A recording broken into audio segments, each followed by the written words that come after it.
I am delighted to welcome you to this event, this important event. I will be extremely brief and we'll get right to the topic at hand. I want to say two things. First of all, I want to thank our co-sponsors, organizations.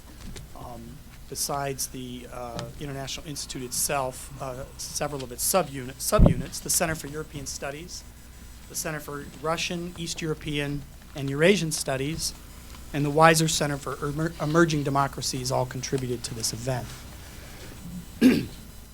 I want to say that being at this university is always a privilege, and this kind of event is an opportunity for us to take advantage of the amazing expertise and knowledge that exists among our faculty, and the opportunity to be in this one space and to discuss this event.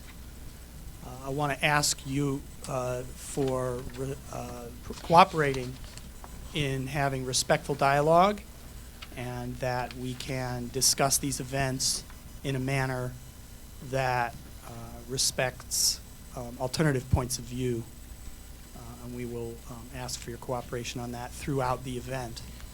We know that these events are charged, they're current, they're ongoing, and they bring out passions. And so, with that said, again, I ask for your cooperation. So, now I'm going to introduce the moderator of the event today. Pauline Jones Luong is a professor of political science here at the University of Michigan. She is one of the foremost experts in the country on the political economy of the Central Asian republics, especially the former Soviet republics. She has done research on the politics of oil and energy, the politics of regionalism, nationalism, and relations, international relations among these countries. So I'm delighted to welcome Pauline to the. Well, you're not coming to the podium. Well, I might do, because I think that's the only way I can move the slides. Is that right? Slides forward. So, hello everyone. Welcome to this event. I'm honored to be moderating. I do want to thank, in addition to all of the centers that Ken mentioned, the International Institute and Ken himself, I want to thank the staff at the International Institute for just putting this all together so quickly and doing it so adeptly. We are I'm so grateful, and we are so lucky to have such an amazing, dedicated, competent, efficient staff. I can add a lot of adjectives to that, good adjectives.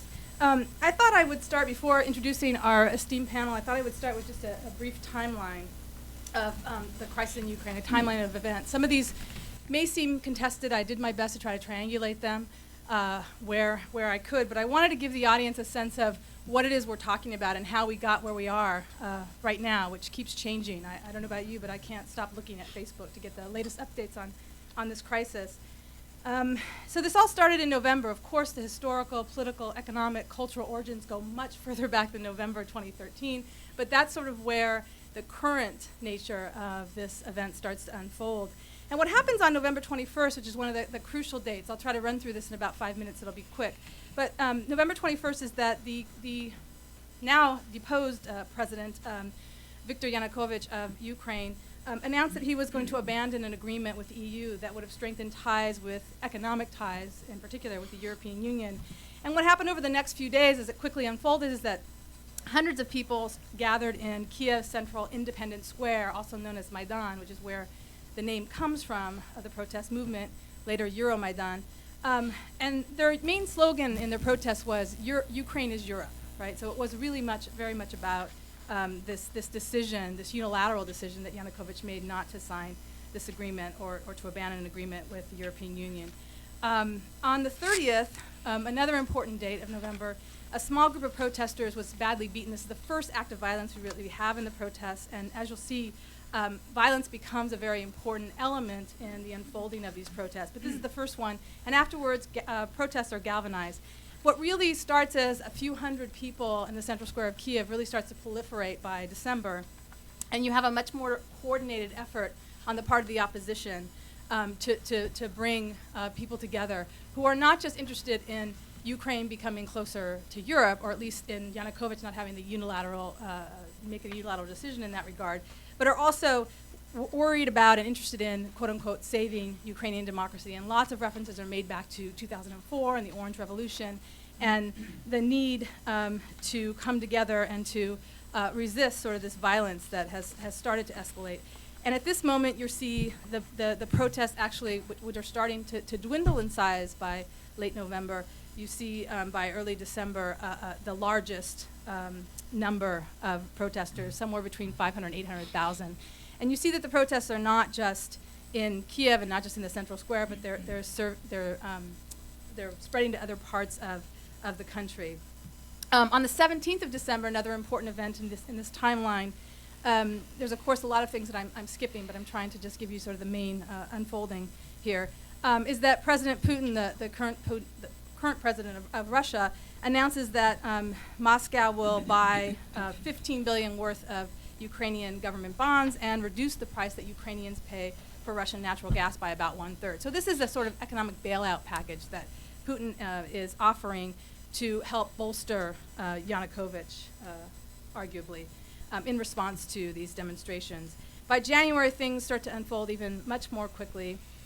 Yanukovych reacts to these protests and to this offer of economic aid from Russia by signing a very restrictive set of anti-protest laws, which I know that one of our panelists is going to speak about later, so I'm not going to say much about that. But they are laws that mimic the laws that have been passed already in Russia.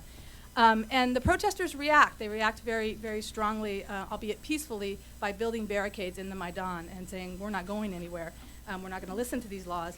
By the 19th to the 24th, you again have the Bekrut, the riot police, come and actually assault protesters. And this is sort of the second episode of violence, but it's escalated much beyond the initial set where a few protesters were beaten.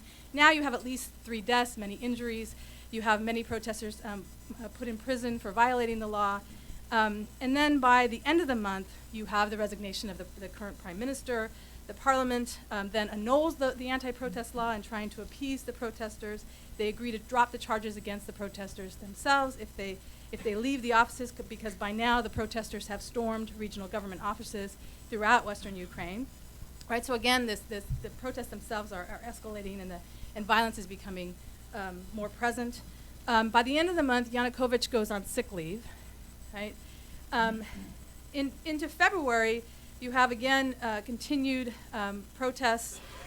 You have also, as I said before, an escalation of protests and increasing violence, both on the part of some groups within the protesters, more of that are led by more extremist and nationalist parties. But you also have escalating violence on the part of, or the willingness to use violence on the part of the government. So the opposition activists in the middle of the month sort of end their occupation of Kiev City Hall, which they take over in January, in exchange for the release of the protesters that were jailed in January. Putin then offers to buy $2 billion in Ukrainian bonds, so to give part of this $15 billion up front. Street clashes erupt following this, and more violence is used on the part of the incumbent regime, the Krut, the riot police, and this is the worst violence since the protests began, this 18th and 19th, where the deaths are calculated being somewhere between 70 and 90. More escalation and violence continues. And you finally have a sort of what seems to be a breakthrough on February 21st. I remember on this day feeling elated that actually there was going to be some kind of breakthrough and the opposition was going to sign an agreement possibly with Yanukovych. And the EU is trying to mediate this peaceful resolution. Instead, the protesters on the street really resist this signing of this agreement. Sporadic violence sort of erupts throughout the streets, and Yanukovych's resignation is demanded. The next day, the parliament, which is interestingly at the time, the majority is from Yanukovych's own party, the Party of Regions, votes to remove Yanukovych, right? And he then flees the capital. He's very adamant that he didn't flee the country, he fled the capital. Yulia Tymoshenko, who most of you are familiar with, probably is released from prison. She's Yanukovych's arch rival, who was put in prison under his rule. And by the end of the month, the parliament is starting to name alternative, right? An interim president, an interim prime minister. This is also the time in which we see rival protests begin in Crimea, and a pro-Russian mayor installed in Sevastopol, in Crimea.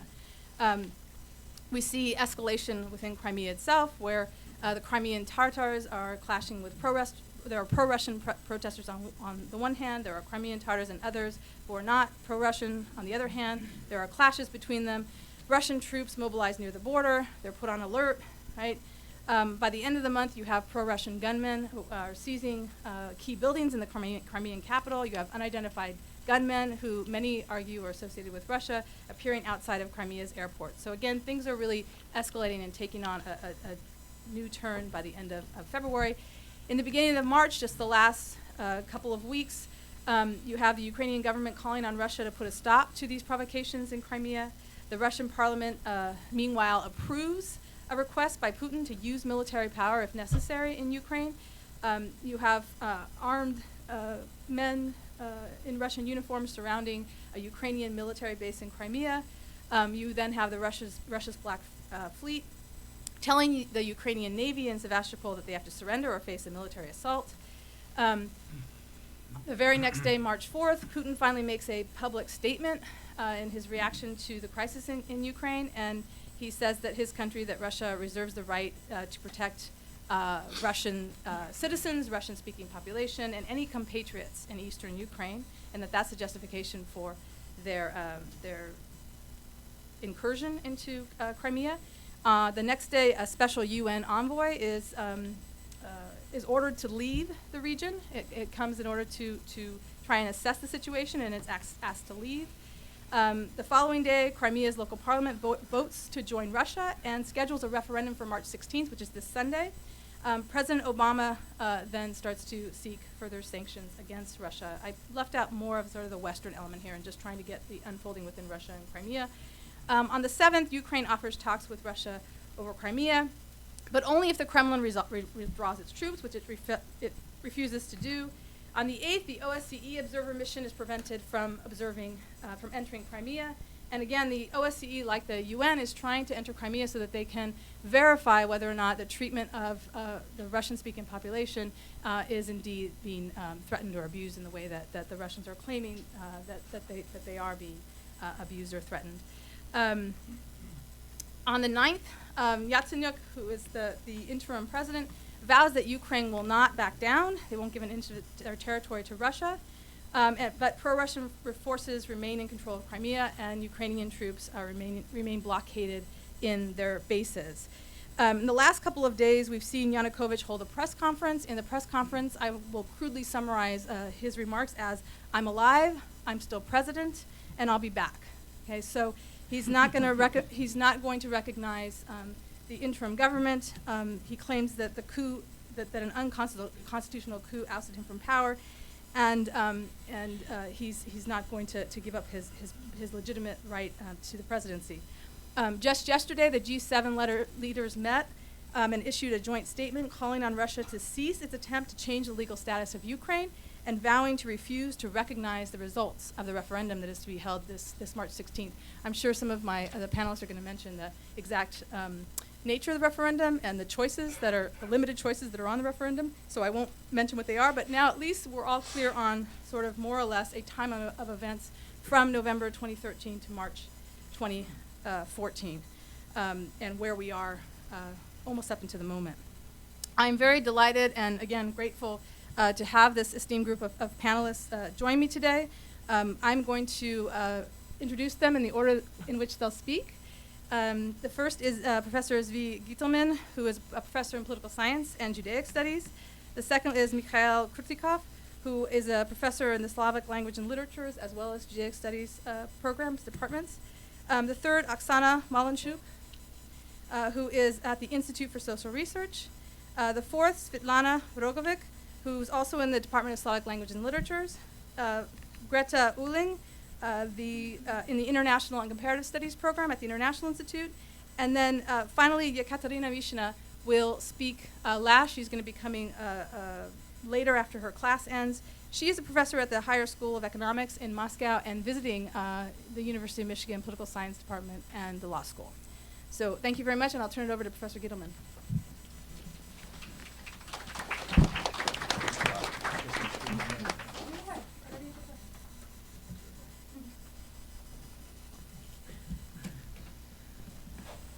Pauline, and thanks for coming.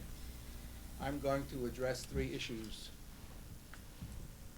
What are the fundamental problems underlying the conflict? Second, why does Ukrainian nationalism frighten some Russians? And why can it be manipulated to frighten them? And third, I'll stick my neck out and proffer a few future scenarios. The likelihood is that none of them will happen. I think there are two fundamental problems to be solved, which won't be solved in the foreseeable future. One of them is a general problem on the international plane, and the other is a domestic problem. The general problem, and it is not unique to the current events, is balancing the right of self-determination with integrity of states. The right of self-determination was enunciated by Woodrow Wilson and Vladimir Lenin at the very same time, even though they had very different conceptions of what self-determination means.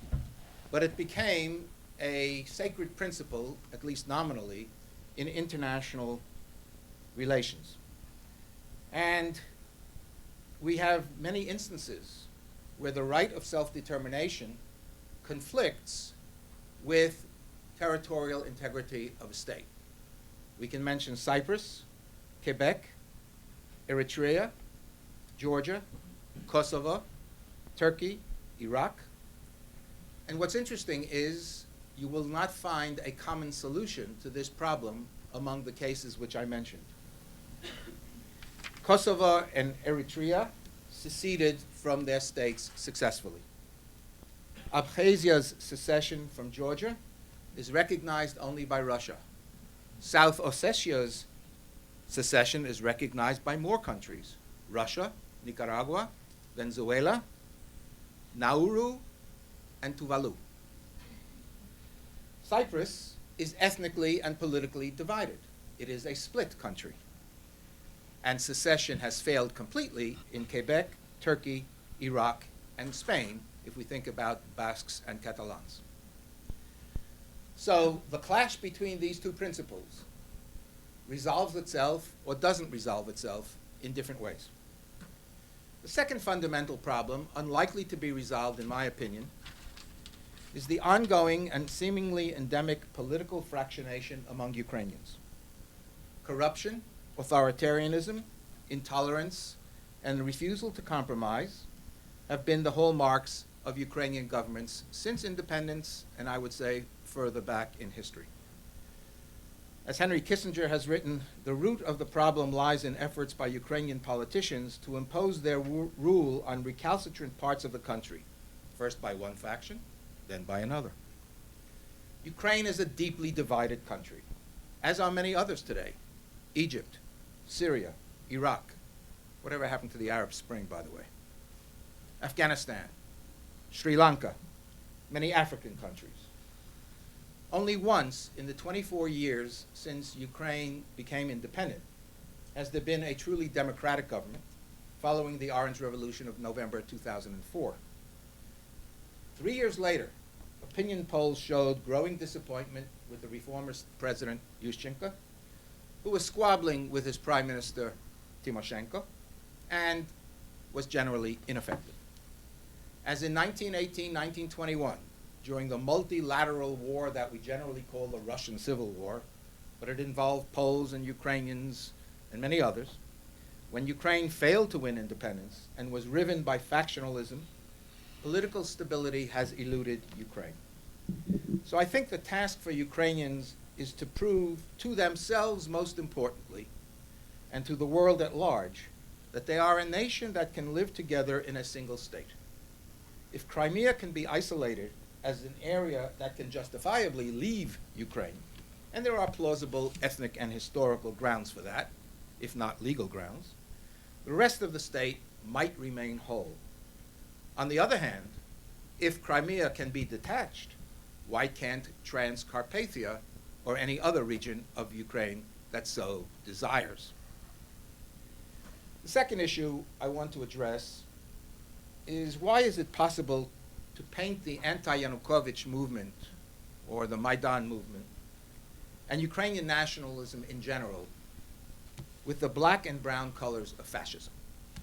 And this is clearly a demagogic ploy that Putin has employed, and I think to his domestic audience quite effectively, however absurd it may seem to Ukrainians and others.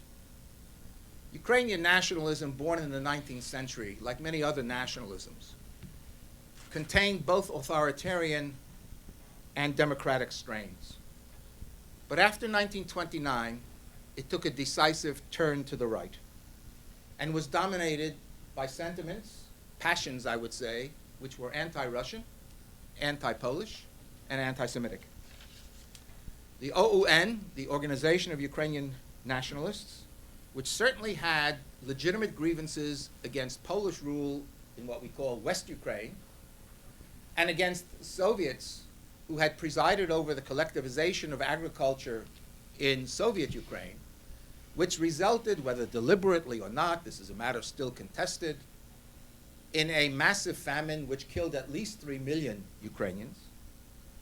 The Ukrainian people and the Organization of Ukrainian Nationalists had justifiable reason for their hostility to both the Polish and the Soviet regimes. In 1939-41, perhaps therefore, they made the mistake, and I'm using that word judiciously, of joining with the Nazis who had invaded Poland in 39, the Soviet Union in 41, against the Poles and the Soviets. The Nazis initially promised Ukrainians independence, and in one of their great strategic errors, they reneged on that promise, to the extent that they even arrested leaders of the OUN and its armed force, the UPA, the Ukrainian Insurgent Army. Nevertheless, one probably reasonable estimate is that about 600,000 Ukrainians collaborated, cooperated, worked with the Nazis during the war, aside from whatever the UPA did. In 1943, Ukrainian forces killed about 40,000 Poles. The Poles retaliated, of course, and in 1945 or later began an exile of Ukrainians from where they lived to other parts of Poland. Again, World War II was a multilateral, complicated war. Even Ukrainian nationalist authors admit that a not insignificant number of Ukrainians murdered Jews or turned them over to the Nazis.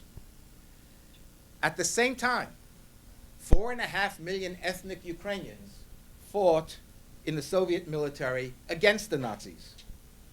That number, if it means anything, is 7 times the number of the estimated collaborators with the Nazis. These historical facts enabled the Soviets and now the Russians to paint Ukrainian nationalism generally with the black-brown color of fascism. In light of the fact that 26 million Soviet citizens died in World War II, 18 million of whom were civilians, it is understandable that Soviet generations and post-Soviet generations are wary of any expression of Ukrainian nationalism, which they associate, rightly or wrongly, with what Ukrainian nationalism did during the war. The word fascist is used indiscriminately by Russian officials, cynically, I would say, to describe the Ukrainian movement today, but it has a powerful resonance in Russia. Is the memory of World War II a real motivation for Russians' actions, or is it a demagogic ploy? My guess is that Vladimir Putin understands 2 things. He must know that those Svoboda and other right-wing groups are well represented in the Maidan movement. They do not control it, they do not dominate it, and they are not the major force in contemporary Ukrainian politics. But he also knows that the best way to sell the Russian incursion into Crimea to a general public is to wave the flag of fascism. Putin is a Soviet person and he is a Russian person. On both counts, he represents the wounded pride, the injured feelings, of a people and a country that was once a world superpower and an empire, and whose successor state, the Russian Federation, is being defied by a former satrapy, and whose actions are provoking lectures and sanctions by the West, which treats Russia as a child to be admonished. At the same time, unlike Americans, whose historical memory goes back to the day before yesterday, after all, our neighbor Henry Ford said history is bunk, Europeans take history very seriously. Serbs want control of Kosovo because 625 years ago, they fought a battle in 1389, which, by the way, they lost. When the USSR fell apart in 1991, there were 28 million ethnic Russians living on the peripheries of the Russian Federation. The Russian Federation and the Russian governments have assumed responsibility for those people, whether in the Baltics or in Ukraine, where 11 million of them lived. Putin correctly calculates that the United States and the European Union cannot effectively intervene. They have not done so in Syria, a far bloodier situation. President Obama, having withdrawn from Iraq and in the present process of doing so from Afghanistan, is still in economic recovery mode. He has no taste for intervention, nor, I would say, does the American public. The European Union has its own bureaucratic problems and its economic and political problems, and is similarly uninterested in intervention or incapable of it. Both these entities, the United States and the European Union, face a real dilemma.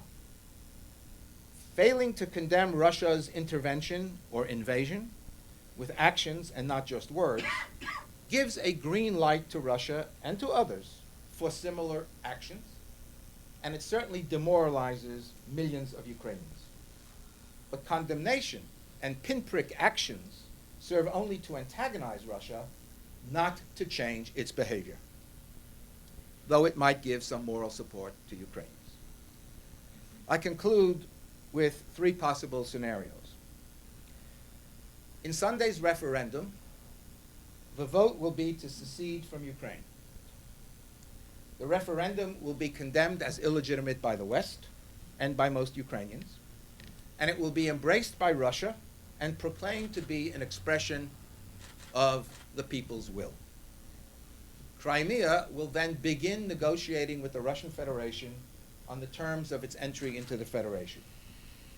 At this point, three-party talks could begin among Russia, Ukraine, Crimea, and a fourth disinterested party, not the United States and not the European Union. And they could work out an agreement, a face-saving agreement, for all parties concerned. And that agreement, which would change the status of Crimea, I won't specify how, would then have to be sold to the provisional Ukrainian government and indirectly or directly approved in the Ukrainian national election of May 25th. If that happens, and if it doesn't happen, and something worse happens, that may lead to a further fractionation of Ukraine. That's the second scenario, with some kind of federalist or autonomous schemes creating regions of West Ukraine, Transcarpathia, East Ukraine, Central Ukraine, or perhaps autonomization would stop with Crimea, as it has in Georgia with Abkhazia and South Ossetia. The final and the worst scenario is civil war in which Russia will intervene, establish control at a high price, and begin what it will see as a partial reconstruction of a Russian-dominated federation. In that case, will Russians' supplies of gas and oil, fear of regional war, and lack of popular support be sufficient to still deter action by the European Union and the United States? Americans tend to believe that every problem has a solution, usually a technical one. Tinkering, face-saving, and improvisation may get us over the immediate crisis, but the fundamental issues of the contradiction between self-determination and state integrity, and developing a pragmatic, unified polity and society in Ukraine, these fundamental issues will remain. Thank you.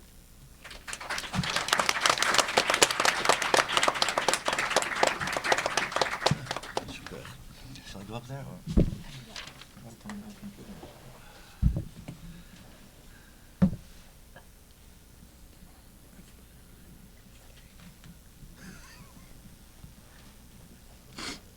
I'll focus on one particular issue that was mentioned but wasn't really dwelt upon, although it appears to be central in the Russian, what Professor Gitelman called demagogy, Russian rhetoric and Russian propaganda.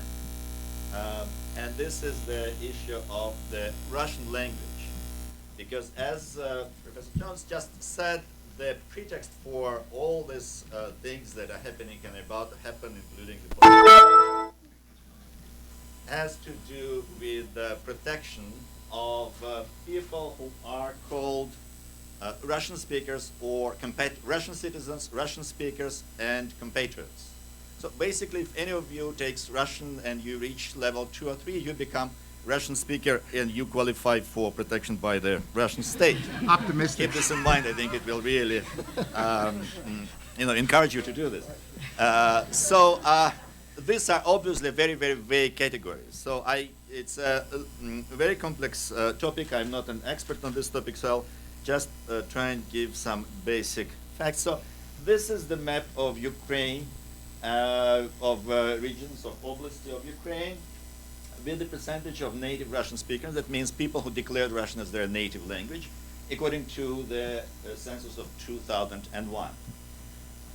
We can obviously see that it gets darker and darker, as it were, in all senses, towards the east, where and the Crimea, where two areas, Donbass, Luhansk, and Donetsk, have over 50% of Russian speakers, and Crimea, so it all within 70, 60%, which doesn't really tell you the whole story, because the whole story is that Russian speakers are concentrated in big cities, and if we try and go back to the first map, you can see that this area is actually much more densely populated. Just you can see there are more towns here, so it's more industrially developed coal and steel industry, and then it becomes lighter and lighter until it reaches really very low numbers in what is called Western Ukraine. It was Polish before 1939 and Romanian here before 1940. What does it mean? So that the cities are predominantly Russian speaking. The countryside is very much Ukrainian speaking. So these Russian speakers are not evenly distributed. Now, without really going into details, too many details, I would just say that Ukraine has developed, I think, an amazing culture of mutual tolerance and understanding. So normally, if you address somebody in Russian, you can get response in Russian or Ukrainian, and the presumption is that you respect, you understand both languages. That happens on the street, that happens in shops, that happens on the television.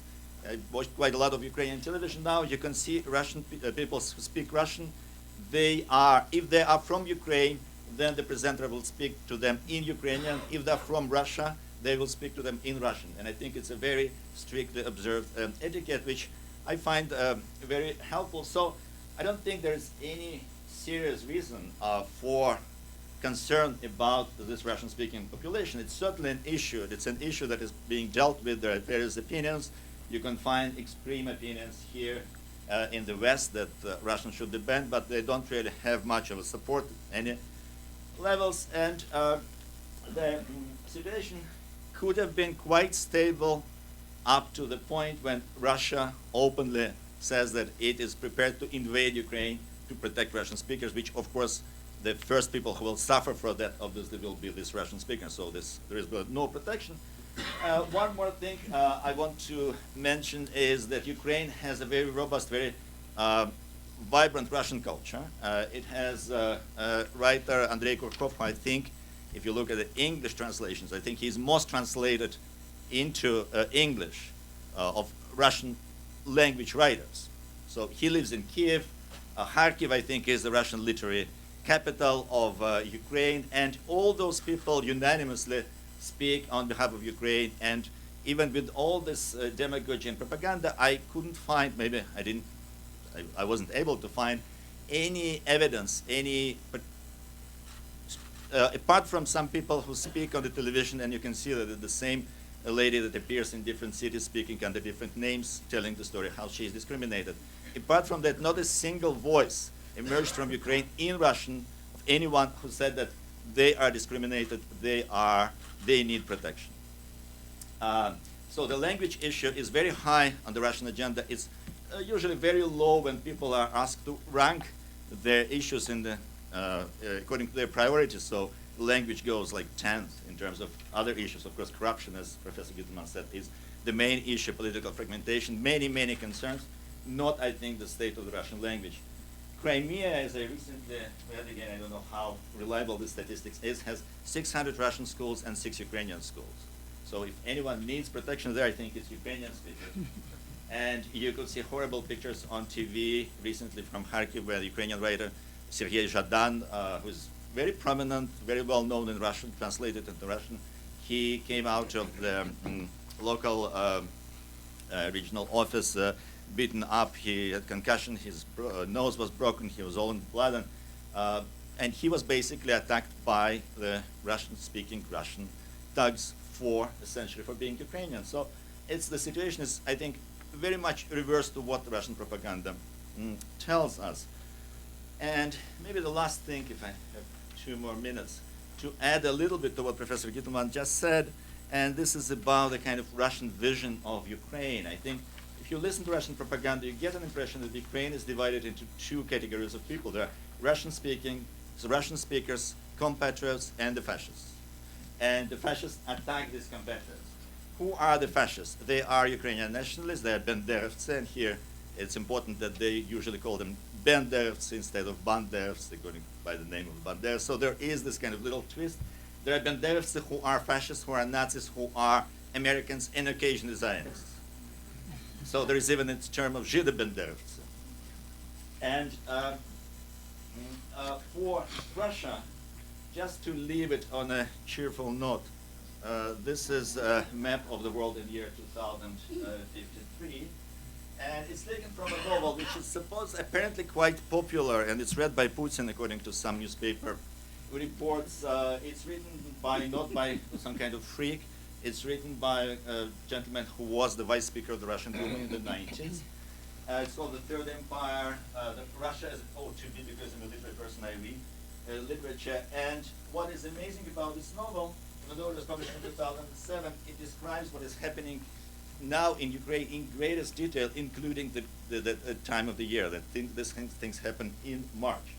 And it's written from the perspective of the year 2053, and you can see that the world is divided into 5 large empires. So we are safe here in American Federation, but all Europe, including Greenland and Israel, is part of the Russian Empire. Islamic Caliphate, China, and it's crazy. There's a lot of this fascist trash literature, but I think it is indicative of something, of some kind of way of thinking that now we can see is really somehow is becoming reality, I'm afraid. I'll leave it with that.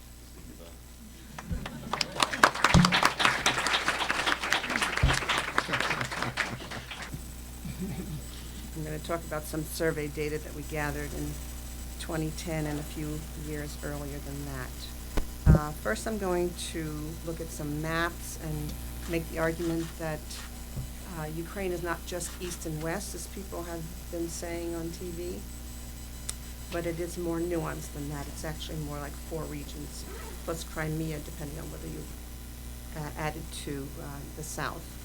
So this is the 2004 presidential election map, where you can see that the orange is where the pro-Western candidate, Viktor Yushchenko, was voted in the 90 percentiles. The lighter yellow is they voted for him, but not in such great numbers. The lighter blue, not in such great numbers for Yanukovych, the pro-Eastern candidate, and then the dark blue for those who were heavily in favor of him. Now, this is a map of the 2006 parliamentary election, and it shows a little bit more of this regionalism. The yellow indicates the party of the Our Ukraine bloc, that was for Yushchenko's party, and then the red is for the Yulia Tymoshenko party, which is more center, and then the right and the east and the south voted mostly for Yanukovych's party. This is the Ukrainian presidential election. You're getting the picture. So this is for Yulia Tymoshenko, goes from dark yellow to all white in the east. This is the same 2010 Ukrainian presidential election for Yanukovych, where it goes from light blue to really dark blue in the east. And this is a map that just looks at the various regions and the way people study them. So what are these regions composed of? So the population of these regions, you can see, is split maybe 25% each in each region. And then we did a study, as I said, in 2010, and our sample was in a city in each of these regions, including the capital, Kyiv, where you can see that the Ukrainian nationality goes from a high of 97 all the way down to 56 in Donetsk, which is the eastern part of Ukraine. I should say that this study was partially funded by the Weiser Center for Emerging Democracies and partly by the Institute for Social Research. And then you can see native language, as the other map you noticed went from 94% in the east all the way down to 9% in eastern Ukraine. Now, people have given different reasons for why these regions exist. Part of them are, as I said, language. Some say language, ethnicity, and religion. Other people talk about history, just the fact that Western Ukraine, this orange part, was part of the Austro-Hungarian Empire and Eastern Poland for a while, whereas Eastern Ukraine was decimated by the famine that Professor Gitelman talked about, and they brought in ethnic Russians to live there, so they are much more Russian. And then just geography is an issue, who their neighbors are, economics, because Western Ukraine is more agricultural and Eastern Ukraine is mining and industrial. And really, it's probably all the above, all these above overlapping, and what they lead to is different worldviews, and especially in their relations with Russia. So we asked them a number of questions about how they felt about different policy issues. So first we asked them, do you think of Ukraine as being a part of the East, the West, both, or neither? And predominantly the green bar shows that they thought both. Almost everybody said both. In the West, they were more likely to say West. In the East, they were more likely to say East, but the predominant response was both. Then we asked them about security relations with Russia. Do you think Ukraine should seek security relations with Russia and the CIS, or primarily with the US and NATO countries? As you can see in the West, they chose US and NATO. In the East, predominantly Russia and CIS, also in the South, and then the center is in the middle, as you'll find. They've been doing this all along. And they prefer a balance. We asked them about economic relations.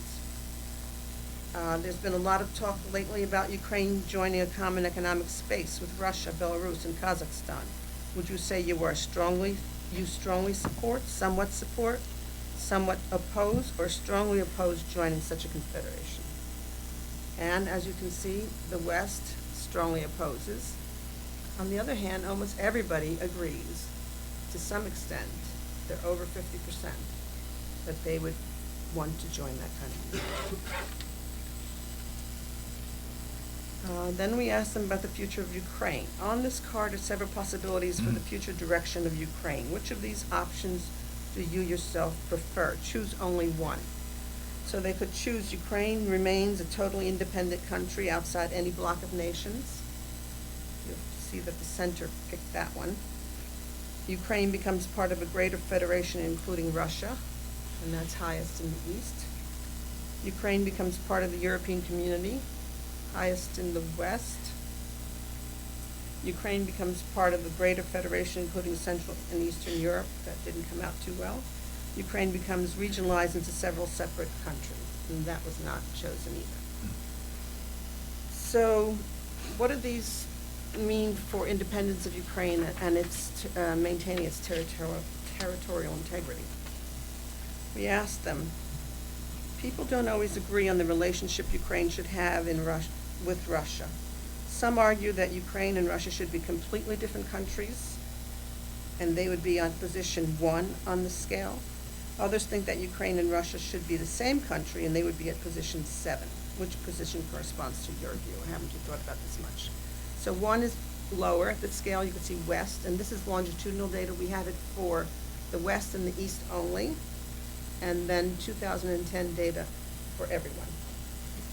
So the West is definitely for independence.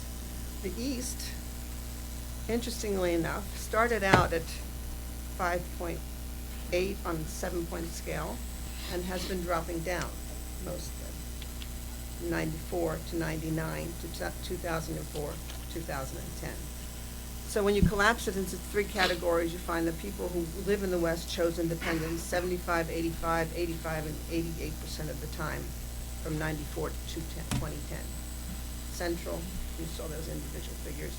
People in the East started out at 76%, dropped down to 55%, with an increase towards independence by 26% in 2010. So there is some movement there. We also asked them a number of questions about that we thought got at unity, whether they were interested in maintaining Ukraine whole. Of those questions, we asked whether they completely agree, somewhat agree, or undecided, or can't say, somewhat disagree, or completely disagree. And these are the means on those. And again, we have overtime data from for the West and the East only. And so in the West category, people completely agree that they want to maintain the unity of Ukraine, whereas in the East, it's somewhat they're heading towards 3, which is the undecided category, but they're definitely on the agree side. They want to maintain Ukrainian unity. If you look at it just in 2010, you see that the West agrees almost 80% with these statements, while the East is actually lower than 50%, it's 40%. But it gets tricky when you look at the individual items. So we said, my region has a common destiny with the rest of Ukraine. 85, 82, 80, 84, 69% is East, 80% is West. So they all agree. The unity of Ukraine is more important than the needs of individual regions. 83% in the West to 64% in the East agree. Now it gets a little trickier. The Ukrainian government should use force, if necessary, to prevent any region from seceding. 41%, 43, 45, 44. Only 25% of the East agrees and 60% disagree. And finally, it is worth going to war with Russia to maintain Ukraine's current borders. 75% in the West, 59, 49, 48, 29% in the East, and 50% of them disagree. So while everyone supports maintaining the territorial integrity of Ukraine, only the West is apparently willing to fight for it, as we've seen on the Maidan. That said, these data were collected in 2010. I think things have changed since then, certainly since the Maidan occurred. And a recent poll in August 2013 showed that 42% of the total population wanted integration with the EU, and 31% preferred joining the customs union. But they didn't have any regional data, so I can't break that out. I have some data on age differences and ethnic differences, but I'm trying to keep it to 10 minutes. Thank you.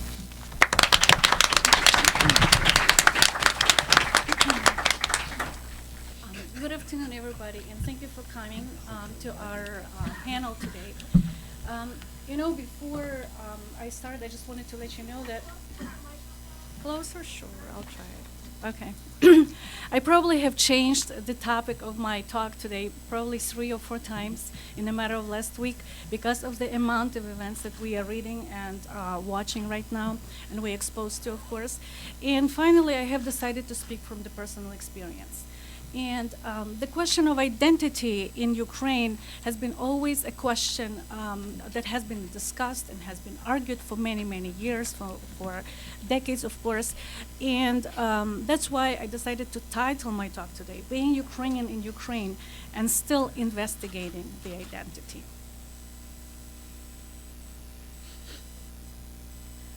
Between February 10th and February 24th, I have crossed the ocean for tanks, flying to Ukraine because of my father's illness and later his death. It happened that he passed away on February 18th, Euromaidan Black Tuesday, the deadliest day of the worst geopolitical crisis in Europe, when the government's prosecutor general, Viktor Pshonka, accused the opposition leaders of breaking all previously reached agreements and therefore setting the stage of the crackdown. The day of my father's funeral, February 20th, was ironically also the day of mourning in Ukraine. But it was the President Yanukovych who has issued a decree declaring February 20th a day of mourning to the victims of mass unrest. By this time, 102 people were killed. Yanukovych was also the one who gave an order to use weapons against his people and who addressed the Russian government for help on March 1st. Only 25 days have passed since that Black Tuesday on February 18th, every day of which has become more and more strained for the people of Ukraine, with definite feelings of fear and uncertainty. I was there among them, and I felt and experienced the obscurity of the entire situation. For perspective, on the day of the funeral, local police visited our house with unexpected questions about weapons and the cause of my father's death, who was actually 81. They came to memorial lunch venue as well. People of the self-defense units stopped our car on the way to the airport in Lviv 4 times, checking the trunk. In Borispil airport in Kyiv, I observed how a teenager dressed in a pilot's uniform, probably a child of those who had the power and money to send their families away from the horror of the events, was able to board a plane to Amsterdam. But what about 45 million citizens of Ukraine, including those of Crimea, who live on its territory, and all of them carry a passport of Ukraine or Ukrainian citizenship, despite the language they speak?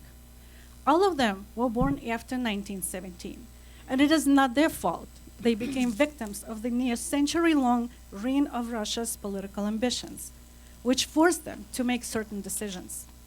Until today, Kremlin is still trying to rewrite the history of Ukraine in order to once again to just prove to the world its power. In fact, I wanted to show you that particular newspaper I just picked up when I was in the airport in Amsterdam, in Kiev, when I just came on the February 18th to Kiev. This was the first page, and it was a Russian newspaper, Vesti, on the Black Tuesday. Now just imagine how people felt when they came to the newsstands and they saw this all over, and not only in Ukraine. It happened. I had 4 stops to make, and I saw these type of papers on every newspaper, on every newsstand in every country I had to stop in. Vesti News. It says Black Oh, Black Tuesday. Black Tuesday, sorry.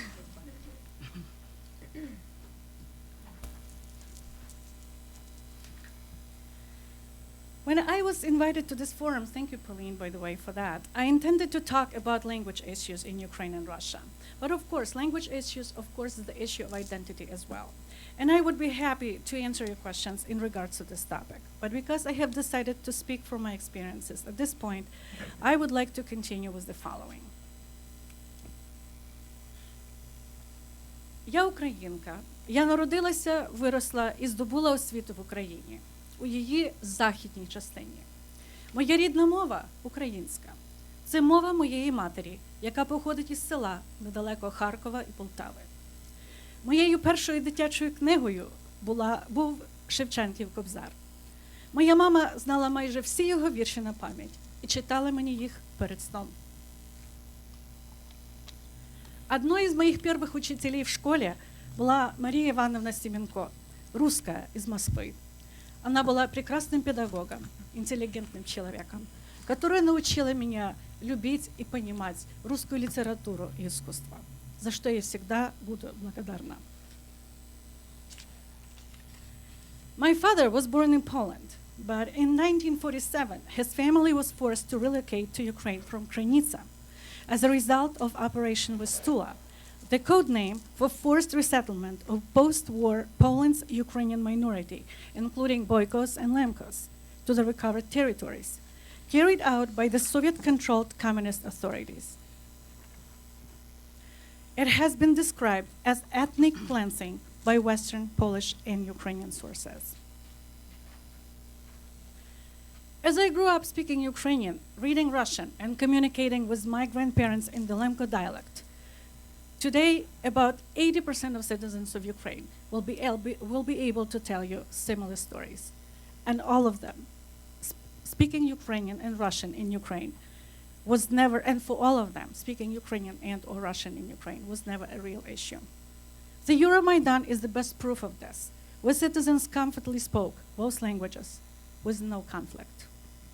But until 1990s, majority of us, bilinguals in Ukraine, were not allowed to know why a young woman from Eastern Ukraine, like my mother, would appear in Ternopil region in Western Ukraine. It was because of her uncle, Soviet police officer from Cherkasy, who was sent there to spread Soviet justice, and my mother becoming an orphan at 15. She was adopted by his family in Western Ukraine. Why would a teacher from Moscow would have to teach in a provincial Ukrainian school in Western Ukraine?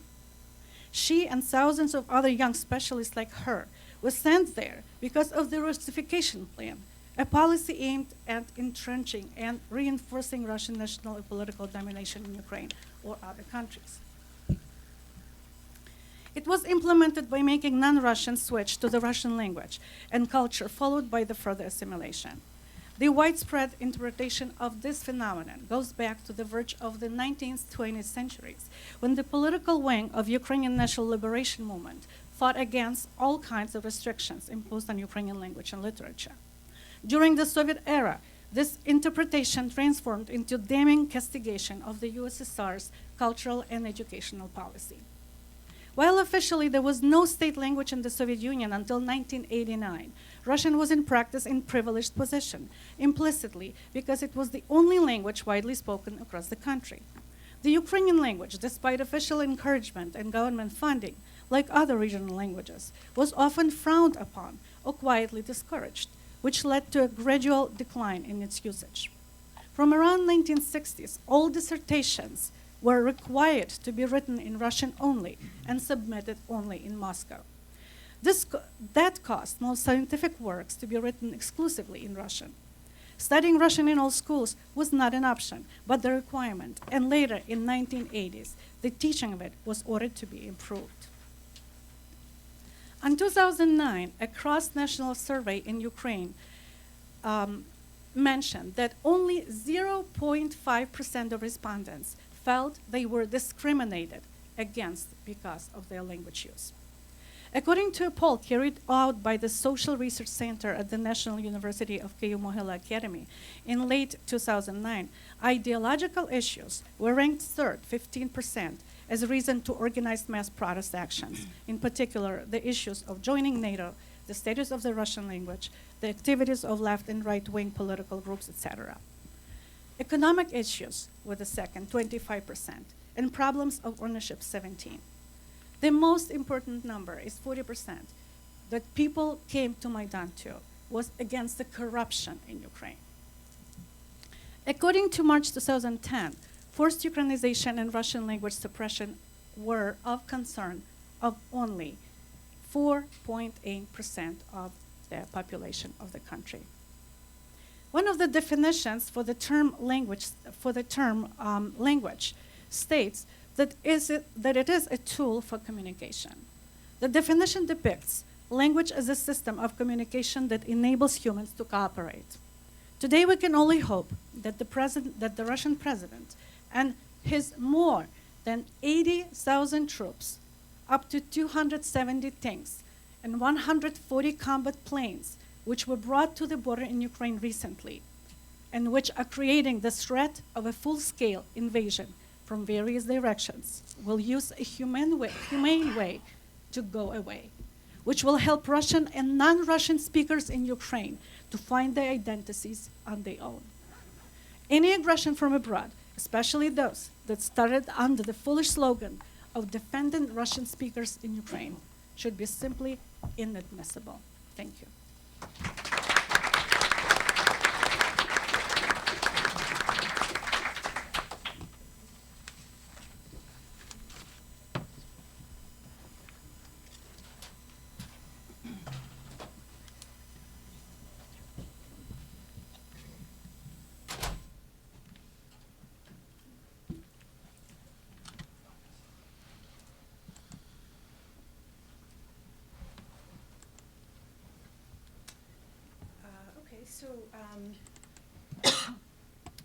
I am an anthropologist, and I would like to focus on Crimea.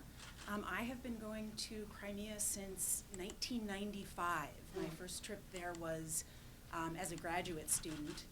I lived in Simferopol in all of 1997 and part of 1998. And I've been going back every few years since then. I was actually working with the Watson Institute, looking at that 2001, the first Ukrainian census. I worked with the UN Refugee Agency to look at statelessness, and most recently with the Organization for Security and Cooperation in Europe, looking at the interethnic discord. Most recently, I was there in May and June of last year. And so that is just a preface.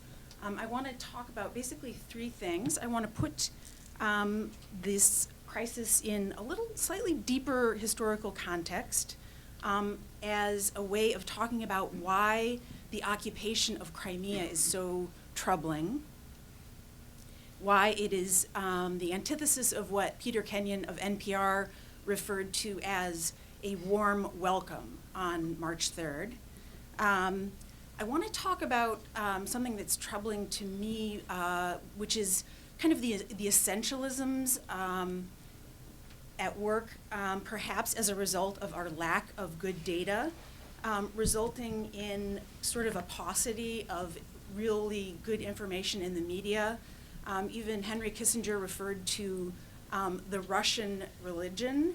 And it seems like in most of what we can read today, people are taking language as a proxy for ethnicity and taking both of those, leaving it at the percentages of people, various groups, without looking any deeper than the larger categories. I also want to talk a little bit about the local political situation and the current prime minister as a way of segueing into why we should be alarmed, and finally talk about the diversity of the peninsula, and maybe give you a slight picture of what it's like on the ground there, because I'm in almost daily contact with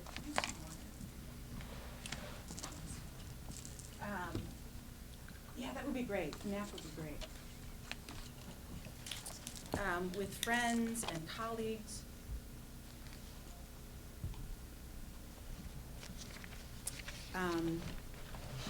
Okay, so the occupation of Crimea evokes some deep historical memories for all the groups who lived there. But I think it's important to think back and remember that there was a time when Crimea was neither part of Ukraine nor Russia. In fact, it was an independent state for centuries. It was only in 1783 when it was colonized by Russia, and this led to massive dispossession of land, and the Crimean Tatars, who are, of course, only 12 to 16% of the population right now, close to 400,000 people fled Crimea at that time because they were dispossessed. There was a brief golden age. The Crimean Autonomous Soviet Socialist Republic, of course, was born after the Russian Revolution and lasted for several years. It was known as a time of real cultural flowering, interethnic harmony. But then, of course, there were purges of intellectuals. There was the collectivization of agriculture, and that, of course, is linked to two famines in the region. And then there was the occupation, right? The Nazi occupation from 1941 to 1944. So this is not the first occupation. And then in May of 1944, after crosses had appeared on Crimean Tatars' doors, early in the morning, Soviet soldiers of the NKVD knocked on their doors, told them that they had 15 minutes to get ready, and deported them in cattle cars to Central Asia. Close to, the statistics are disputed, but close to half the population, the Crimean Tatar population, perished at that time. So the scars of the occupation, which divided the Crimeans, the scars of the deportation overshadow what is experienced in Crimea today. And so you can imagine that the occupation right now really evokes some historical memories and previous experiences of being decimated at the hands of both the Russian and the Soviet empires. So I was talking via Skype with a friend of mine who lives in Crimea, and she said, Greta, we're very popular now, but with all due respect, I have to say, they don't understand. And I think that why we don't fully understand Crimea yet, or perhaps the crisis in Ukraine, is that we keep stopping at these big categories of Russians, Ukrainians, Crimean Tatars. And I think it's important to point out that our most recent data is from 2001, and as an observer of that 2001 census, I was on the ground, I was walking around with people who were taking the census. I have reason to doubt the census, but most importantly, that data is very, very old, and we have reason to believe that the picture has changed since 2001, right? Almost 15 years. And I think that the other gap is that Ukrainian authorities don't collect statistical data disaggregated by ethnicity on things like healthcare, education, things of that nature. So there are huge gaps in our picture of what's really going on. And so I think that there are some dangerous stereotypes that are being perpetuated. And as a result of that, the analysis, it seems to be that a Russian speaker is equated with a person who wants to be part of Russia. And I don't think that that's necessarily true with the referendum.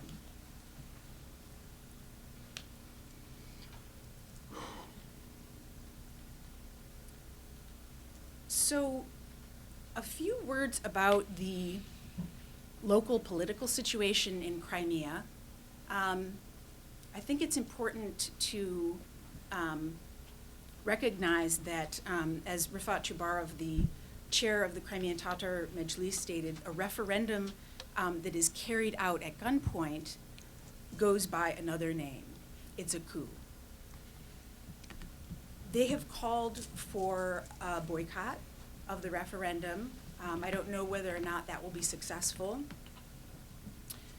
They are calling for people of all ethnicities not to participate in any of the preparations leading up to the referendum or endorse it in any way, and arguing that no status referendum in Crimea can be considered legitimate under the current circumstances.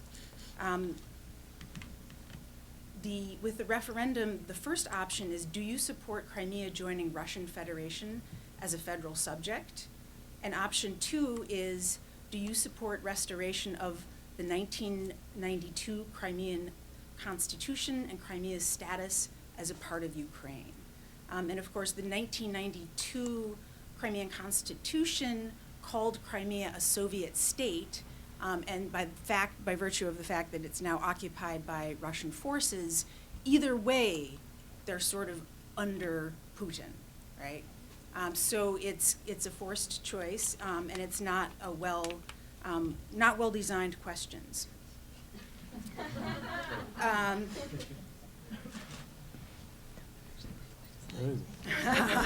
You're Putin, they're Very well designed, yes.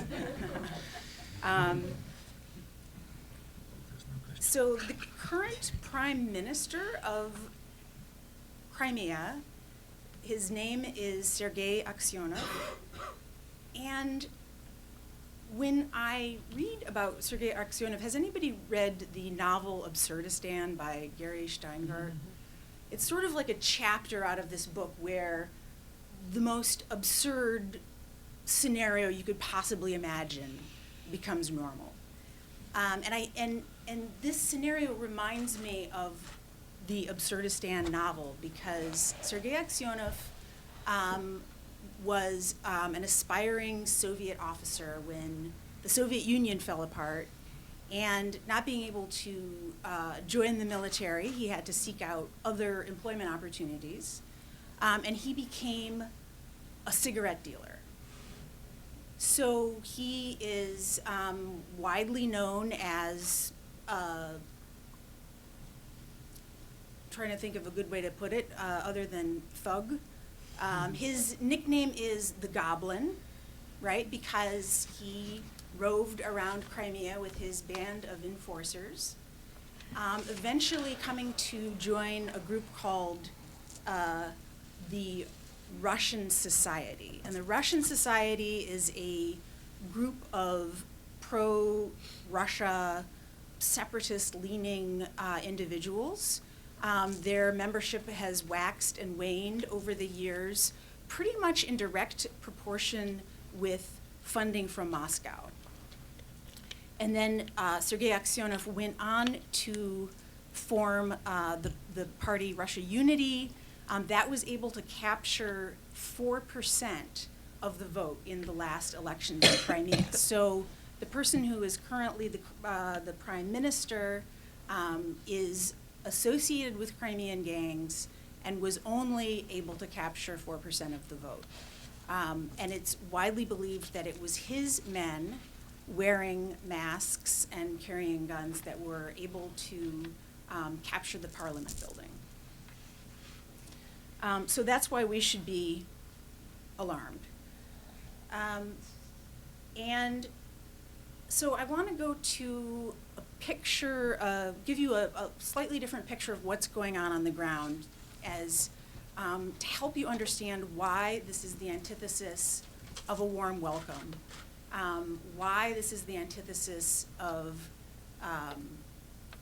anything that should be normalized by any stretch of the imagination.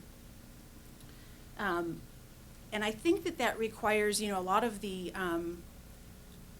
journalists are focusing on the urban areas, and particularly Sevastopol and Simferopol. And if you travel outside those urban areas, what you will see is people who are no longer sending their children to school, people who have placed metal bars in every room of their house so that they can defend themselves, the boarding up of windows. There are at least 200 to 300 Crimean Tatars who have fled the peninsula for Western Ukraine, seeking protection. And I get emails daily from people who are asking for help and trying to figure out if they could seek asylum or get out of how they could possibly just flee the situation. The presence of Cossacks, which are, of course, military groups. There's been quite a bit of aggression against journalists, threatening the freedom of speech. So they're having their equipment confiscated. They're being detained. People are saying they don't know where one particular journalist or another is. I think that's important. My friends are telling me that they see men with baseball bats and ski masks walking up and down the streets with lists. And most recently, I'm hearing reports that crosses, X's, are again appearing on doorways. So I'm going to end with that, and I'll look forward to more questions. Thank you, Greta.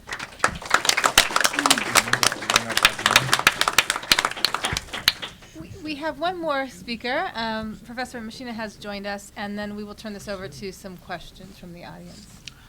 Oh, thank you very much. Is it okay if I speak from here? Of course. Thank you very much. First of all, let me apologize. I had a class, and that is why I came late. But I'm a lawyer, so I'm supposed to be boring, and that is why I want to bring you back to the questions of legitimacy and constitutionality of regime of Viktor Yanukovych. Let me start from the statement that I think that the famous provision from the Declaration of Independence of 1776, which says that if the government becomes despotic and people suffer, it's not only the right but the duty of the people to throw off such government. I'm absolutely positive that this statement applies to all countries in the world, including Ukraine and Russia. I know it doesn't sound patriotic since I'm Russian and I'm representing the bad guys here, but it is what it is. Let me comment on how the Yanukovych regime looked from the viewpoint of a lawyer. And from the very beginning of Euromaidan, all the parties involved, and especially those who were not involved, widely used the definitions legitimacy or illegitimacy, constitutionality or non-constitutionality. And I must say that many Russians completely forget about that. I totally agree with you. But Ukraine has a long, long history of appreciation of democracy, independence, and democratic values. I must mention such a unique historic document as Constitution of Zaporozhian Cossacks, which was passed on in 1710 and which established certain rights and privileges of Ukrainian Cossacks. The same document limited powers of the Ukrainian hetman, who embodied the executive power at that time. It also especially limited the power of hetman to interfere into administration of justice. And what it was even more important, it envisages the existence of a representative body which had to be convened 3 times a year in the headquarters of the hetman. So in a way, by its historical and constitutional importance, this document can be compared to Magna Carta in Great Britain, don't you think? Another point which I would like to bring is that after the dissolution of the Russian Empire in 1918, when Russia declared itself the Republic of Bolsheviks based on the dictatorship of proletariat, Ukraine passed on the constitution, which unfortunately never came into legal force due to historical circumstances of that time because of the revolution. But it was adopted by Verkhovna Rada, and it established the Westminster parliamentarian model in Ukraine and envisaged the principle of separation of powers. Another point which I would like to make now is that the current constitution suffered a lot from the politicians who tried to change it many times. And according to comparing to other former republics of the Soviet Union, Ukraine was sort of late in passing on its constitution. It took almost 5 years to work on the constitutional draft, and initially the constitution was adopted in 1996, and it envisaged a very wide scope of power of the president. And this constitution, like Russian constitution, was initially based on the French semi-presidential model, where the president is the most powerful figure, though it's not literally incorporated in the system of separated powers. International experts have noticed numerous mistakes and omissions in the initial text of the Constitution, and unfortunately, practical realization of this initial version of the Constitution translated into accumulation of enormous powers in the hands of Ukrainian presidents. It also provided for constant confrontation between the president and the parliament. The Constitution was changed on the peak of Orange Revolution in 2004, and these changes were targeting limitation the powers of president and transfer a number of his duties to the parliament or Verkhovna Rada and the government. And the result was the change of the constitutional model where semi-presidential system was replaced by the parliamentarian system. The problem was that the Constitution was passed with a procedural violation in the absence of the opinion of the Constitutional Court of Ukraine. And such a reputable international organization, Venice Commission of the Council of Europe, which is the consultative advisory body for the Council of Europe, consisting of prominent experts on constitutional law, expressed its concerns that the Constitutional Court was obviously ignored in the process, and also it pointed out the necessity to obtain the opinion of the Constitutional Court according to the provisions of the Constitution. That was also the point made by the Parliamentary Assembly of the Council of Europe, which is also unhappy, and it called the political forces of Ukraine to get back to work on the new constitutional amendments to the Ukrainian constitution that were expected to bring Ukraine in compliance with European standards. Unfortunately, the next turn of making changes to the constitution happened only in 2010 when Viktor Yanukovych came to power. Shortly after his elections, an incredible story happened. The Constitutional Court, who was obviously ignored in the times of the Orange Revolution, and no one asked his opinion on the drafts of constitutional amendment, remained silent for 6 years as nothing happened. They kept a low profile on that, but when Yanukovych came to power, they said, "Oh my God, what happened? You know what? We feel so insulted. We feel mistreated. We are getting back to this point." And what happened after that? The Constitutional Court, in its ruling of September 30th of 2010, declared the constitutional amendments unconstitutional. The situation drove the Venice Commission crazy because they could not understand how the constitutional amendments, which were actually a part of the national constitution for almost 6 years, were declared unconstitutional.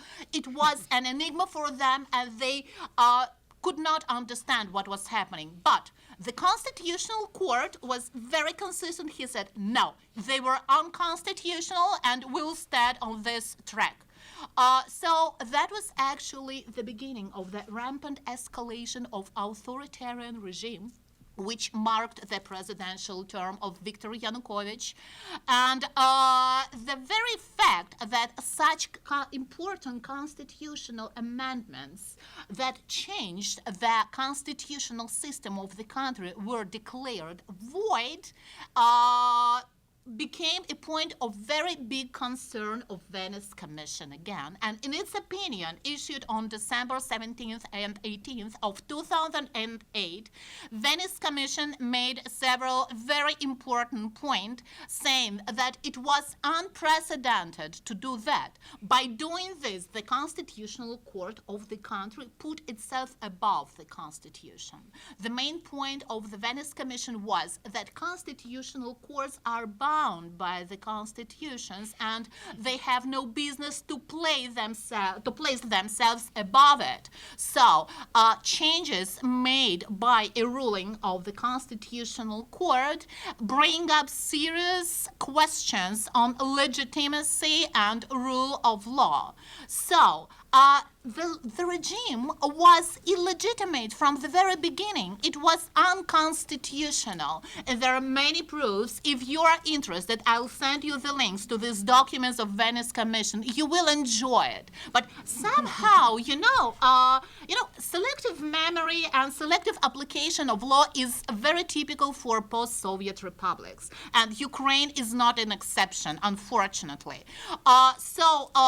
Ukraine welcomed the statements of the Venice Commission, which agreed with the mainstream of Ukrainian politics and completely ignored everything that disagreed. Another very bad step towards strengthening of authoritarianism happened 2 years after that, when on May 17th of 2012, Yanukovych called for constitutional convention intended to draft new amendments to the constitution. The opposition political parties said they would stay away from this because the main purpose of these constitutional amendments were to satisfy political ambitions of the president and not to improve the constitutional system in Ukraine. Let me remind you that because of the ruling of the Constitutional Court, constitutional amendments making Ukraine a parliamentarian republic were declared void, and Ukraine is back to semi-presidential system, which provides unlimited grounds for escalation of personal rule. Another very problematic situation happened in December of that year, when the law on all Ukrainian referendum was passed on. This law made it possible to make amendments to the constitution without any participation of the Verkhovna Rada. That's how the Ukrainian parliament was simply kicked off from the process of amending the constitution. But it was not all. It was not all. The show was going on, and after Euromaidan, we lawyers observed a fantastic event then on January 16th on this year, without any debates, without any consultations, a pack of draconian laws considerably limiting freedom of assembly, freedom of speech, introducing criminal responsibility for defamation, and other laws which were before that adopted in Russia within the period for 3 years. They were passed on in Ukraine on the same day. And that was another point when I absolutely admired by the strength of civil society in Ukraine. Immediately, the best lawyers of Ukraine came up with an open protest letter saying that it's a violation of the constitution. It's a violation of internationally recognized principles of democracy and the rule of law. And you know that several weeks after that, these draconian laws were repealed. I know that I don't have a lot of time. I just want to give you two more important points which look very important to me. Now everyone is talking about the problem of Crimea. What will be the results of the referendum? Point number one, according to the law on national referendum, the question of territorial integrity can be decided only on a nationwide referendum, and that would be a big headache for Crimea at that moment. Russia acted first at that time because, I think, thinking in advance about the possibility of making Crimea a part of it passed on amendments to the criminal code of the Russian Federation on the eve of New Year on December 28th, which state that public calls for actions targeting violation of territorial integrity of the Russian Federation shall be punished by 5 years of imprisonment. It was done just in case, just to show subjects of the Russian Federation that Crimea is not an example for them. And my last but not least point is that less than 4 years ago, the same scenario was developing in Kyrgyzstan, and I was in Bishkek at that time. For more than a year, I worked as an international expert on constitutional law there, and I left Bishkek several days before the riots started on April 6th. And you know for sure that this period of uprisings lasted less than a week. There was a replica of it in the southern part of Kyrgyzstan, in the Osh area in June. But the revolution started in April of 2010. In the end of June, the country passed on the new constitution.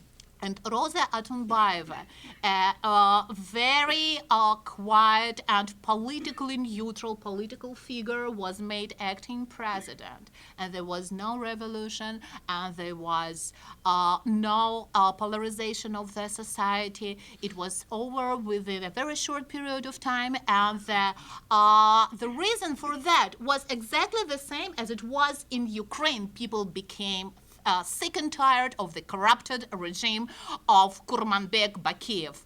And the turbulent period ended up so quickly because no one interfered, because no one came up with slogans of the necessity to protect the Russian population of Kyrgyzstan. No one declared that, no, we must save our people there, they are suffering. Russia didn't interfere, and the end was peaceful and successful. I wish the same peace and success to Ukraine. Thank you very much.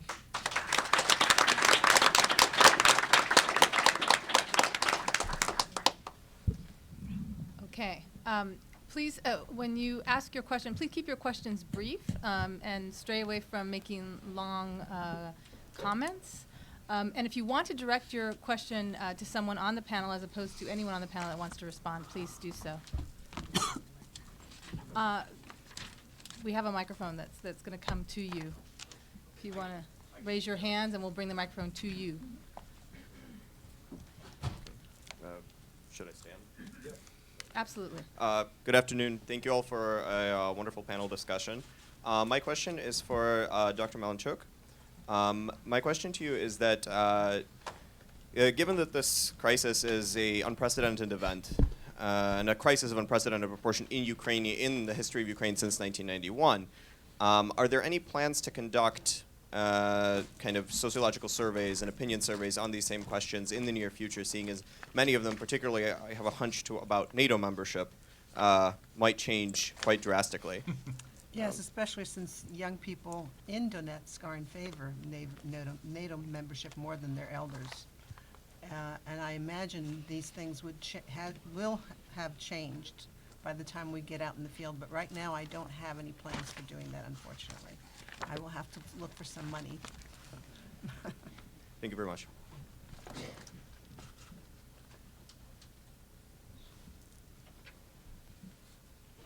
Hi.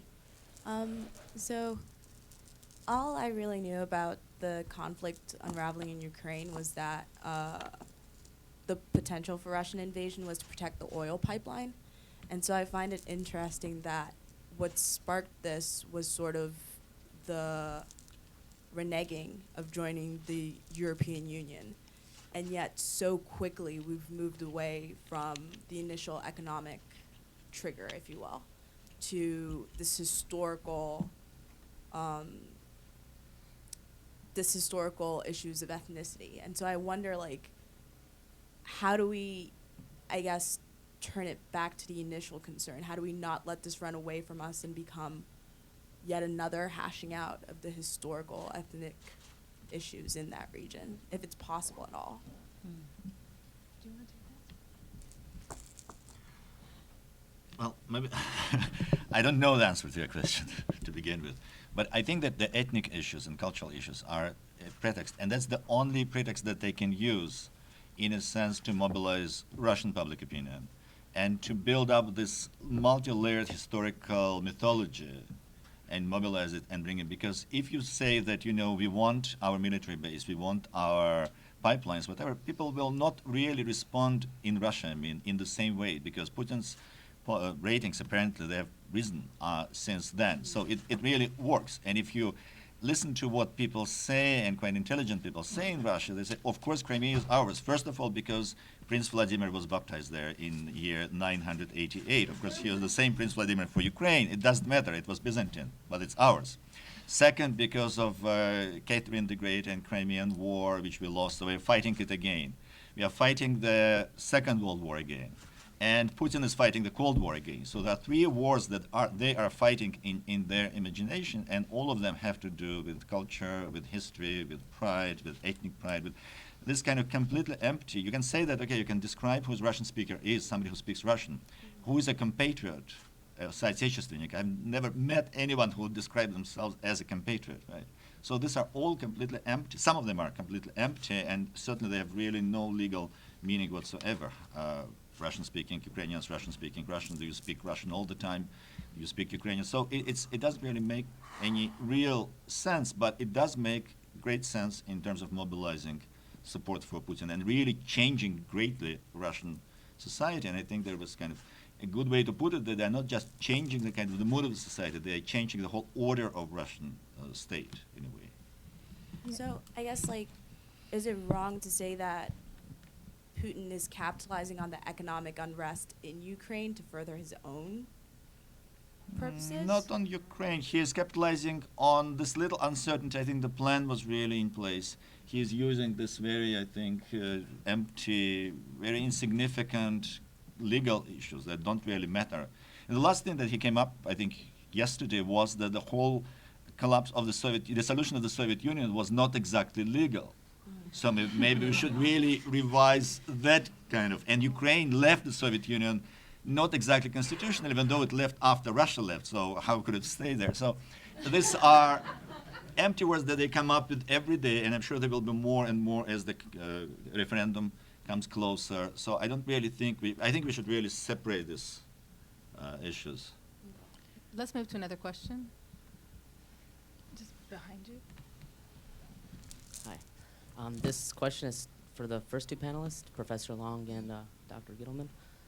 From a strictly objective economical perspective, how dependent is Ukraine on Russia, and how dependent is Russia on Ukraine financially? And if Ukraine does step into the European Union, are they ready to? Are they ready, and are they going to cause maybe Europe problems because of their output or GDP? Because I'm not sure how much they contribute financially and economically. Yeah, I mean, there's certainly an interdependence, but I would say that where the economy really comes in here is that, you know, the Ukrainian economy is in dire straits, and the question on November 21st was whether or not, the seminal question was whether or not those economic problems were going to be met through a union, an economic union with the European Union, right, or whether they were going to be met with closer ties to Russia. And there was a distinct part of the country, arguably, that wanted to go, and I think Oksana's data, Dr. Malanchuk's data showed us that wanted to go, were more interested in going toward the European Union, and another section of the population was more interested in going toward Russia economically. The current government has, I mean, a huge crisis on its hand in terms of the economy. When Russia came in with a bailout, with a $15 billion bailout, that was essentially to buy off Yanukovych and to buy off the country so that the protesters would go home. It didn't work, right? So there's definitely an economic interdependency, and that's part of what makes Ukraine so vulnerable politically, right, and why Russia could step in. But I wouldn't say it's the major reason for, it's not the major rationale for Russia to intervene. It's not the major reason for the crisis, you know, in the first place, but more sort of about some of the political issues and the unilateral decision-making that were being made on the part of the president, the former president, who's been ousted, Viktor Yanukovych. I would only remind you that it is not Ukrainian oil and gas that flows through Ukraine. It is Russian oil and gas that flows through Ukraine. And when the Russians wanted to, they turned down or turned off the supply to Ukraine in a previous year.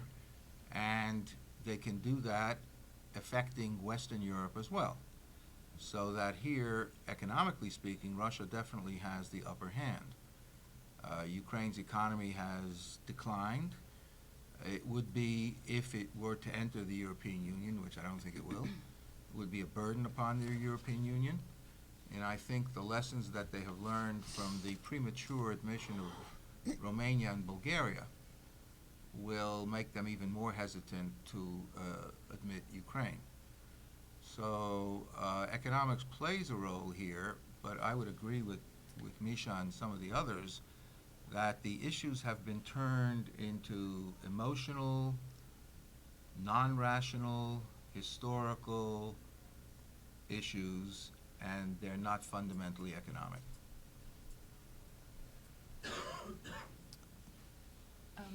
Maybe over the person in the second row has been waiting for a while up here. Yeah, thank you. I have a question. So what is the chances of Russia having a full-scale invasion in eastern Ukraine? And also, will the EU and the US take additional sanctions, especially considering the EU's economic interdependence with Russia?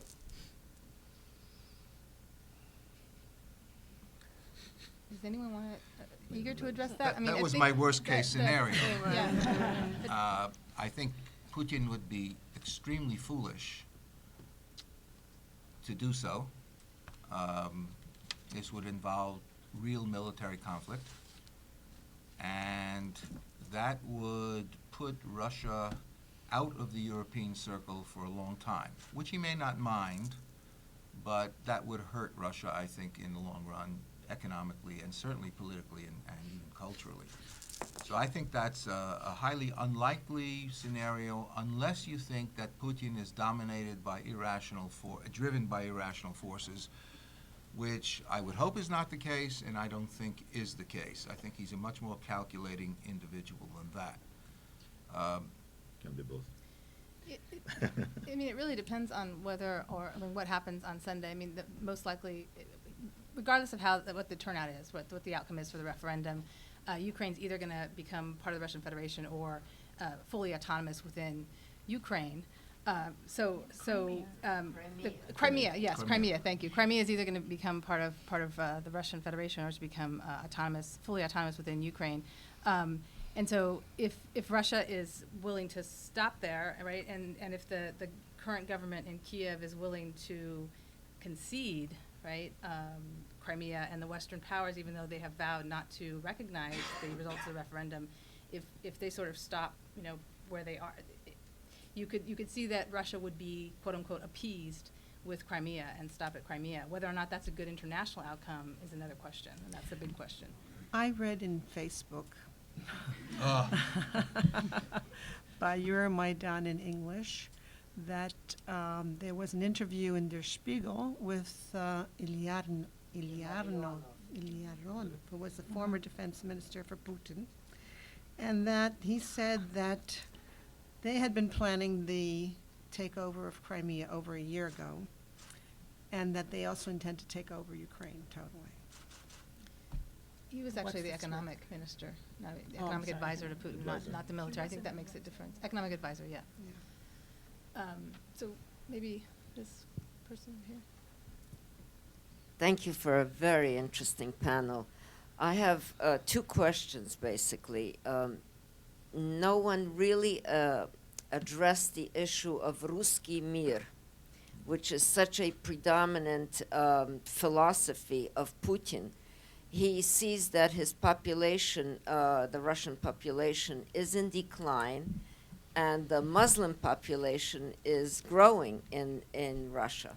And so here he has a chance to have European Russian speakers in Ukraine, and he is interested in this aspect. That's one issue that I would like the panel to discuss. And the other one is certainly to ask Professor Mishina to write op-eds on this issue that you discussed, the Constitution of Ukraine, because all of the journalists, all of the commentators on TV completely disregard all of these issues about this legitimacy and how this constitution was enacted, and President Yanukovych's legitimacy as well? Will do. Okay. Well, I believe that current idea of Ruski Mir and just simply to continue on with an propaganda, which I called or continuous Russification of not only Ukraine, but I would have say other countries as well, is simply twisted. It's a twisted fact. And the use of media plays right now a really huge role. Considering that the latest fact that I just brought with me today was, for instance, to answer the question, how many Russians are there in Ukraine? President Putin officially has claimed the number of 17 million of Russians without simply saying what kind of Russians. Well, he claimed ethnic Russians. Officially, it's 17%.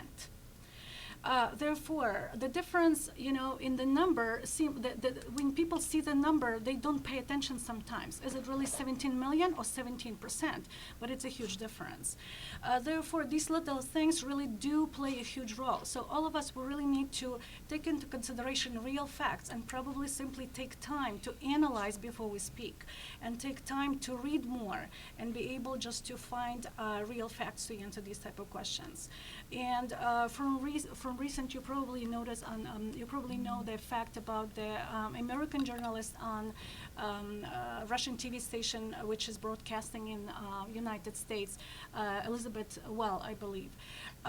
She resigned from work and just simply on the air.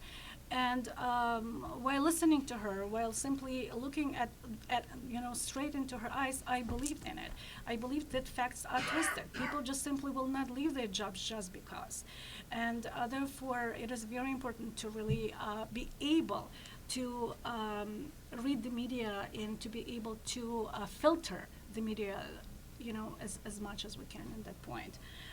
In terms of more facts, about the Russian-speaking citizens of Ukraine. They are not necessarily pro-Russians. The daily language for nearly half, 45% of the Euromaidan people, I mentioned that previously, actually was Russian, but it doesn't mean that they are Russian citizens or they are pro-Russians. Therefore, these particular words and the definitions of understanding and understanding of the definitions and making difference between such a simple things as mother's tongue or ethnic Russian or native Russian speaker or native Ukrainian speaker and so on should be really clearly made. And I believe it's a job of academic community to step forward right now and just to continue on this discussion. We have time for one more question. That feels really bad to have to choose the last person that gets to ask the question. You've been waiting patiently. Thanks. My name is Honda from the Ross School of Business. My question to everybody is, why might there be a greater sense of urgency for Crimean separatism today in the aftermath of Yanukovych's second overthrow versus the first one back in 2004 during the Orange Revolution? And it sounds like a lot of panelists think that Russia is behind this, and if so, what is Russia's sense of urgency today versus the aftermath of the Orange Revolution? Thank you.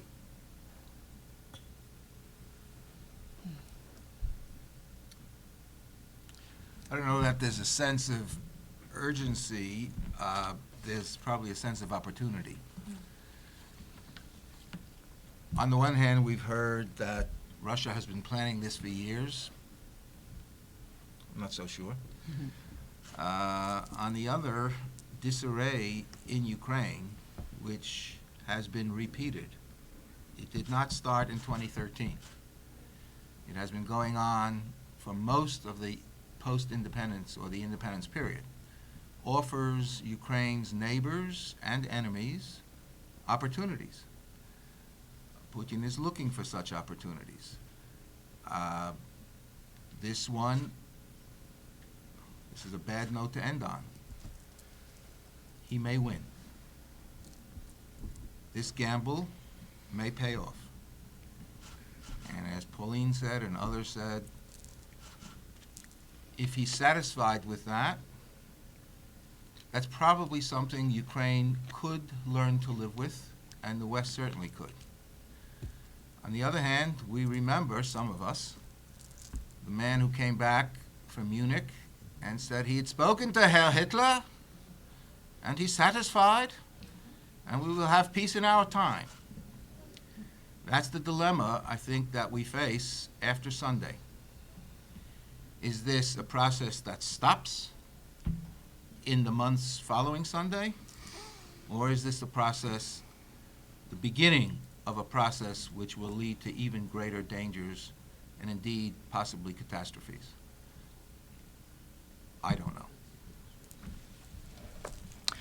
I also would like to comment on this, and I see two factors making the situation with Crimea a sort of critical now. Factor number one is that in 2004, the Orange Revolution was an exception, and no one knew whether it would be successful or it will be a disaster.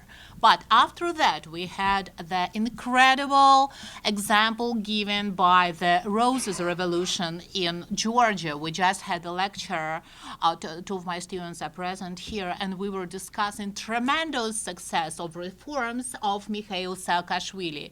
We had the revolution in Kyrgyzstan, which in the course of which the government of Kurmanbek Bakiyev was overthrown, and if, according to Freedom House, the political regime in Kyrgyzstan in 2009 was rated as consolidated authoritarianism, according to the data on 2013, only 3 years after that, it is already semi-consolidated authoritarianism. It's incredible. It's a big step towards. And another point, which is more cultural, is that I'm absolutely sure that President Putin suffers the syndrome of vulnerable Soviet imperial ambitions. He still remembers the Soviet Union. He wants it back. We have a saying: once a KGBist, always a KGBist, and a Soviet KGBist makes the whole difference. Did someone here try to watch Russian TV within last 2 months? Highly recommended for those who really want to suffer. You know what? I grew up in the times of Brezhnev, and I became a student of law school when Andropov was the general secretary. So I remember all that propaganda at that time. Trust me, it never was so disgusting, so anti-intelligent, so humiliating, because it was a Soviet propaganda, but it had some dignity in it. What we are seeing now, you know, say hi to Hebels. Say hi to Dr. Hebels. It's terrible. It's terrible. The journalists are provoking people. They're appealing to the darker sides of their souls. I'm constantly in touch with my friends both in Ukraine and in Moscow. And my friends who are journalists in Russia who work on TV, they say that don't watch TV. It's all fake. It's all fake. And those who don't want to take part in these fakes, they get fired right on the spot. So what's happening now? I think that President Putin think about the happy moment when his dream will come true and Soviet Union will be back. That is why it's so important for him now to show who is the big boss, who dictates the role. And the role of Crimea in this dirty game is the role of the hostage. People in Crimea who want to become a part of Russia are naive. They don't evaluate the risks. They don't see how many problems they will have after that. And the fact that so many people have been made hostages in this dirty political game means a lot to me. I think that what's happening now is dangerous, and again, a lot depends on what happens after March 16th. So let me try and end this on a high note, a bit of optimism, because I think it's important for us, the rest of us, to carry on, which is that there's a great article by Oksana Shevel and Maria Popova in the foreignaffairs.com, came out yesterday. I can forward anyone the link that's interested, arguing that this crisis is bringing Ukrainians closer together. It's bringing the East and West closer together, that people are seeing sort of beyond these basic political, cultural linguistic divisions, and that the best sort of outcome for Putin, even if he does end up acquiring Crimea in the way that he is that there will never again be a pro-Russian government elected in Kiev. That Yanukovych is the last one. So any hope of political control over the rest of Ukraine is over for Putin, and that's a big loss.